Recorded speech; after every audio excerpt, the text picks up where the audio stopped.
নাতি পুতা কোনকে সাথে করে মসজিদে নিয়ে যান। এই যে ছেলেরা নামাজ পড়ছেন এর জন্য সম্পূর্ণ 100% দোষী এদের বাপ মা, এদের দাদু আর নানা। এই ছেলেগুলো যে নামাজ পড়ে না এর জন্য এদের দাদু, এদের নানা, এদের বাপ মা দোষী।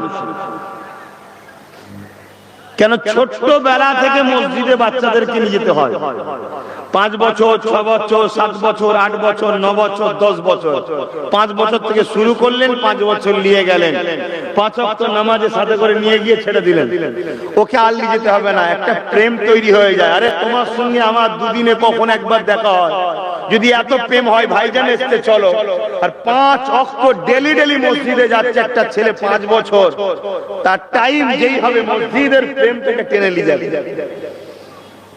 কিন্তু আজ আমাদের ছেলেদের ঘরে মসজিদে পাওয়া যায় না। যদিও বা বাচ্চারা মসজিদে যায়, কিছু আবার মুসল্লি আছে, মুরব্বি মুসল্লি, তারা আবার খেপে যায়, রাগ মুখ করে। আরে আল্লাহ যখন বলে দিয়েছে বাচ্চাদের কোনো গুনাহ নেই, ওরা যাই করুক গুনাহ নেই, তাহলে কেন আপনি তাদের উপর রাগ করছেন? মসজিদে আসুন, তারা মসজিদে ছুটোছুটি করবে, খেলা করবে, নামাজি সামনে দিয়ে ছুটবে, পিঠের উপরে উঠবে, লাফাবে, তাও আসুন, তাও আসুন।